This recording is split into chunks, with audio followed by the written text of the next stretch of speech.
Estamos con los doctores Walter Chicais y Rómulo Alexander Núñez, los primeros jueces de esta flamante unidad de la mujer y la familia que se crea en Cotopaxi. Cuéntenos, doctores, cuál va a ser su tarea y desde cuándo empiezan a trabajar. Empecemos con usted. Bien, empezamos a trabajar justamente desde el día de hoy.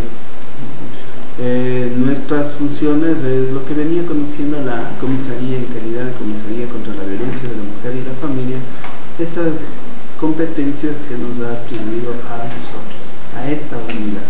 La diferencia entre la comisaría y la unidad es que esta unidad está mayor, con una implementación mayor en cuanto a recursos humanos, en cuanto a implementación, en cuanto incluso a la ayuda de la policía. Tenemos en este momento una policía especializada para la ayuda a las víctimas y todos los hechos que tengan que ver contra la violencia.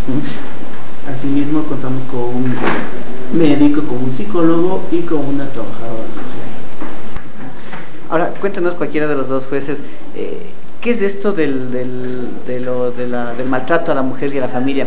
Esto es muy común. De hecho, Cotopaxi, según estadísticas del Consejo Provincial de Seguridad Ciudadana, la violencia intrafamiliar es la principal causa de inseguridad, por encima de los accidentes de tránsito, por encima de la delincuencia común y por encima del expendio de drogas, en ese orden. Pero la gente a veces como que no identifica, la gente común y corriente, digo, ¿no? ¿Qué es esto? ¿Qué casos nomás pueden venir a denunciar acá? Bueno, lamentablemente la ciudadanía y este patrón sociocultural lo hemos tomado como común, hasta nos sale como usted ahorita, ¿no es cierto? Que lamentablemente es ese el aspecto que tenemos nosotros de mirarle como algo común, pero debe dejar de ser eso, ¿no? Nosotros aquí vamos a buscar conocimiento acerca de todo lo que tiene que ver con la ley 103, violencia intrafamiliar dividida en violencia física, psicológica y violencia sexual, a las cuales se les va a dar el trámite. Antes se les daba, era una fase administrativa, hoy es una fase judicial, como bien dijo mi compañero, pues con todas aquellas personas especializadas, familiarizadas y más que todo conscientes de lo que es la violencia intrafamiliar aquí en la sociedad. Es decir, ilustremos un poco más, es decir, cuando a alguien le forzan a tener relaciones sexuales, cuando a alguien le golpean, cuando a alguien le insultan, esos casos se pueden denunciar aquí. Vamos a ver, violencia física, toda acción u omisión que cause daño a una persona, en este caso a la mujer o a un miembro de la familia, ¿no es cierto? Violencia psicológica, de igual forma, aquellas insultos, agresiones verbales, menosprecio, discriminación, todo lo que tenga que ver con el aspecto psicológico que lleven a menoscabar la autoestima de la persona en este caso. Y violencia sexual, de igual forma, como establece la ley, que se refiere a acciones por parte, en este caso del vínculo familiar, a obligarle a tener relaciones sexuales o prácticas sexuales ajenas con la misma pareja o con terceros, es lo que determina la ley, ¿no? Doctor, usted decía que antes era la cuestión administrativa, ahora es judicial. ¿Qué significa esto? Se judicializa, ¿no? Pasamos a ser nosotros un organismo judicial en donde tiene muchas etapas. Más que todo aquí vamos a trabajar con el aspecto humanista, con el aspecto de celeridad, con el aspecto de calidez, de calidad, que es lo importante, y protegiendo y garantizando los derechos de la víctima, pero a su vez de igual forma garantizando también en el proceso judicial el derecho del agresor en este caso, ¿no? Como lo manda la Constitución. ¿Esto significa que las sanciones serán más drásticas también para el agresor? Las sanciones están establecidas en el Código Penal y estas sanciones no han sido modificadas, lo que sí ahora van a ser efectivas. Se va a hacer efectiva la sanción determinada en nuestro ordenamiento jurídico. Así también la situación de pruebas, la situación de testigos será más técnica, pero por el hecho de que es más técnica, esto no va a implicar un gasto económico para la víctima, puesto que el Estado ha considerado que la víctima se encuentra en total indefensión. En la gobernación escuchábamos una pregunta que se nos hacía en el sentido de que, bueno, y si la mujer no tiene dinero, ¿cómo es que va a acceder a la justicia? Recordemos que el acceso a la justicia es gratuito por parte del Estado y eso se está implementando, está ya implementado en esta judicatura. Tal es así que tenemos una persona especializada para que recepte las denuncias sin necesidad de que le asista a la víctima un abogado, sin que esto le cueste un solo centavo a la víctima. Y con esto se realiza un principio constitucional como es la tutela judicial efectiva y el acceso gratuito a la justicia. Doctor, y esto, el doctor Núñez hablaba de celeridad. Esto va a permitir resolver muchos más casos, porque hemos escuchado por los medios de comunicación a la señora comisaria de la Tacunga que decía que es alto el porcentaje de denuncias de violencia intrafamiliar, pero claro, la comisaría no solo atendía esos casos, sino también otros asuntos, es decir, ahora ustedes se van a dedicar exclusivamente a esto. Así es, pero no olvidemos que la señora comisaria hablaba de 30 denuncias justamente por violencia intrafamiliar ¿por día? Diarias. Entonces la carga procesal que se nos viene es bastante grande. Por eso esperamos que esto no simplemente se quede en la situación judicial y que los medios de comunicación nos ayuden a difundir una cultura de respeto, una cultura en donde se respete a la mujer, en una cultura en donde no se violente a la mujer. Nos hablaba nuestro compañero de un común, y claro, se ha naturalizado el hecho de que el hombre agreda a la mujer. ¿Por qué? Porque es mujer. Que a la mujer sea tratado como un objeto del cual hago y deshago a mi antojo. Todos estos patrones culturales, con esta justicia especializada, y así también esperamos que los medios de comunicación como la educación misma, que se establezca de una manera diferente para que estos actos de violencia no perjudiquen a las mujeres, a los menores, a los adolescentes y a todos quienes están inmersos dentro del grupo familiar. Lo deseable, como usted dice, sería que, de hecho, no existen ni siquiera las unidades de la violencia contra la mujer, ¿no es cierto? Porque no amerite eso. Sin embargo, las estadísticas que daba la comisaria también, ella explicaba que son los casos que denuncian, pero la experiencia que tenemos no solamente en esta área, sino en varias áreas en el país, es que no todos los casos se denuncian. ¿Cómo conseguir que la gente tenga más confianza y ahora que hay una unidad especializada, denuncie más? Aunque claro, eso también implique mucho más trabajo, ¿no? Implique la carga que van a tener ustedes. Claro, bueno, en el aspecto de la carga procesal no nos preocupa. Estamos preparados, tenemos un personal bastante capacitado a nuestro servicio, al servicio de la colectividad, no al nuestro, sino de la colectividad. La situación es que con el hecho de que nosotros demos respuestas a estas agresiones, la colectividad, las víctimas sobre todo, van a sentir la seguridad, y este es el sentir del gobierno nacional y de esta implementación, de que la víctima sienta seguridad, que cuando va a una función judicial, va ante un juez, se sienta protegida. Es decir, el hecho de que se haga justicia va a animar a que más gente denuncie. Exactamente, entonces... Y que más gente se abstenga también de agredir. Obviamente, entonces eso nos va a ayudar. Y eso no simplemente nos va a ayudar a nosotros, sino también va a ayudar a quienes que debemos ayudar, que es la familia en sí. Doctor, ahora, ¿qué va a pasar con aquellos casos que nos pusieron los pelos de punta? Y empecemos con anteriores casos, solo por poner 3 ejemplos. Uno de una chica que fue apuñalada o muerta con 15 puñaladas, cuyo presunto, o mejor dicho, cuyo sospechoso se entregó voluntariamente hace pocas semanas a la policía y a la fiscalía. El otro caso es de un señor que él, igual en una comunidad indígena, si no me equivoco, de Pujilí, reconoció que fue quien mató a la esposa por celos. Y lo que acaba de pasar este fin de semana en una comunidad, se me escapa el nombre, en una comunidad oriental de la Tacunga, en Chitaló, si no me equivoco, en el sentido de que fueron encontradas la esposa y los 2 hijos incinerados en una vivienda que se incendió, y al parecer el autor fue el esposo, aunque según los datos de prensa también fue encontrado ahorcado o algo así. Sí, son estos casos que no es que se quiera hacer sensacionalismo, pero que sí nos espanta, ¿no? Aunque a veces empiezan a sonar normales. ¿Estos casos los retomará los juzgados o eso ya está en otra instancia en la fiscalía? Bueno, estos casos se tratan de acciones ya o de delitos que los lleva en conocimiento a la fiscalía, pero hay que notar algo muy importante aquí.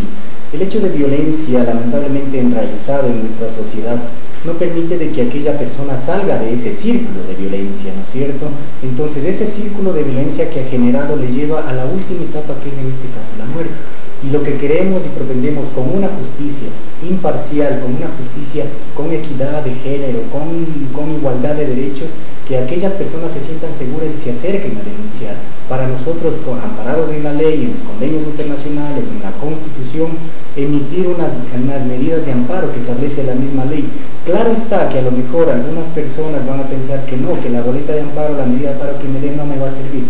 Va a servir mucho el momento que la hagamos efectiva. Lo que pasa es que no la hacemos efectiva, nos quedamos o se quedan con la boleta simplemente en el papel y no la hacemos efectiva, y sucede lo que ha pasado con esos casos, con esos ejemplos, ¿no?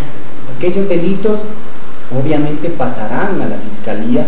Nosotros abocaremos conocimiento de lo que tiene que ver con las contravenciones dentro de la ley, pero esto no quiere decir que nosotros vamos a dejar desprotegida a la víctima de violencia intrafamiliar, sino que aparte nosotros, amparados en la Constitución, en el bloque de constitucionalidad, pues emitiremos unas boletas, unas medidas de amparo como establece la ley para proteger a aquella víctima. 4 cosas finales para concluir, doctores. La una, normalmente se ha estigmatizado este tipo de información, este tipo de casos en las páginas de los medios o de los periódicos, especialmente dirigidos para clases populares. Sin embargo, de las estadísticas que se tiene, la violencia intrafamiliar no tiene clase económica ni social, y dado que la mayoría de lectores de Cotopaxi Noticias, digamos, tienen una clase tal vez media, ¿qué recomendaciones darían ustedes a víctimas, a posibles víctimas de violencia intrafamiliar de clases media, media alta, alta, en el sentido de denunciar, también de contribuir a que estas cosas no queden en la impunidad? Bien, la recomendación sería de que las mujeres, o quien es víctima, que puede ser un menor, incluso puede ser la empleada doméstica, quien sufra agresiones por parte de los miembros de la familia. Entonces, estas personas les recomendaría empoderarse.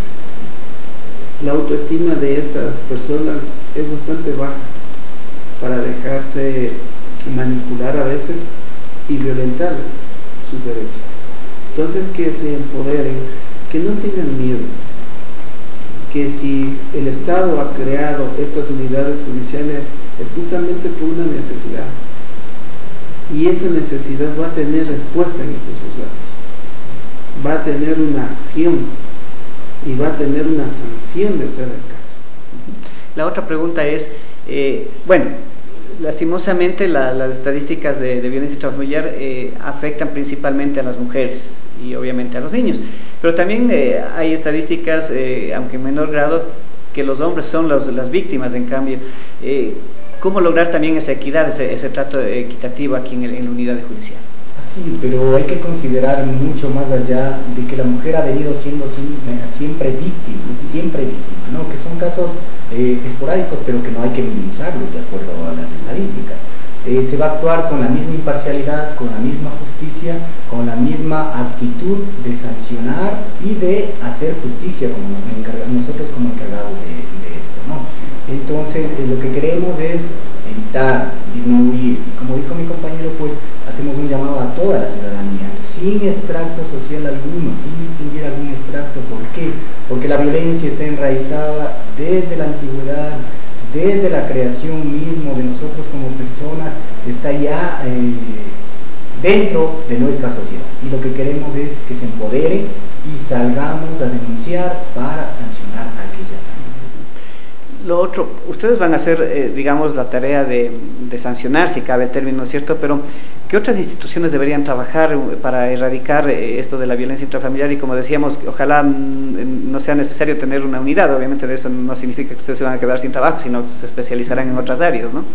Claro, bien, esto de quedarnos sin trabajo creo que no nos preocupa, somos profesionales y nosotros podemos desempeñarnos en cualquier ámbito. La abogacía es muy amplia.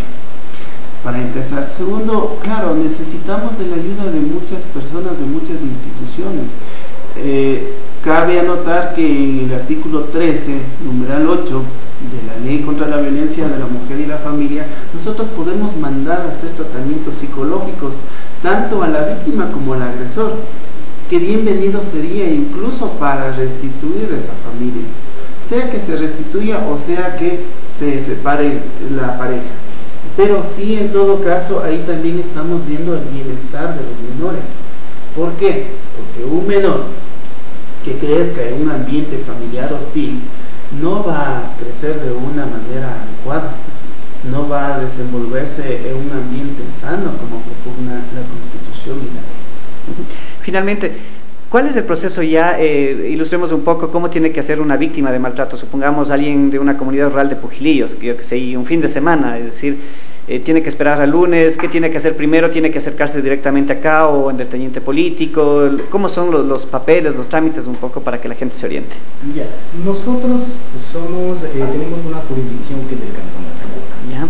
En el caso de los diferentes cantones, de igual forma, de acuerdo a una resolución, al número 57 del Consejo de la Judicatura, pues aquellas jurisdicciones, aquella competencia la adquirirá el juzgado de contravenciones, el juzgado de la niñez y la adolescencia, en caso donde que no haya el juzgado de contravenciones, juzgado de familia, niñez y adolescencia, y en caso de que no existan estas unidades judiciales, en última instancia lo evocaría el comisario, cosa que no va a manejarse de esa forma porque en todos los sectores, en todos los cantones se están creando ya las unidades judiciales, ¿no?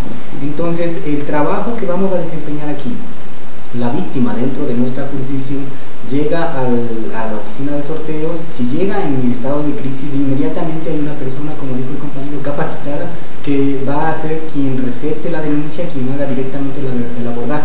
Esta persona está sensibilizada en el asunto, no tiene que traer abogado, no es necesario, no le cuesta un centavo.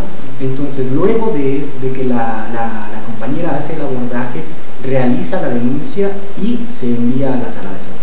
¿Cierto? En la sala de sorteos nosotros ya cualquiera de los dos jueces abocamos conocimiento e inmediatamente impartimos las medidas de amparo y de protección que son necesarias. De ser el caso, si la víctima está en un estado de crisis, se le envía o se le deriva inmediatamente al equipo técnico, que está conformado por psicólogo, psicóloga, trabajadora social y una médico. Entonces ellos se encargan de hacer el área o el trabajo de atención primaria y prioritaria como lo manda la Constitución. Pueden acercarse inclusive los fines de semana. Los fines de semana vamos a trabajar en 2 turnos, por eso estamos todos los colegas, los jueces en esta área. Los fines de semana vamos a trabajar en 2 turnos. Ok, muchas gracias. La información que necesitas en el momento oportuno. Política, deportes, actualidad, cultura y más. Todas las noticias de la región en un solo portal. cotopaxinoticias.com, primer periódico multimedia del centro del país.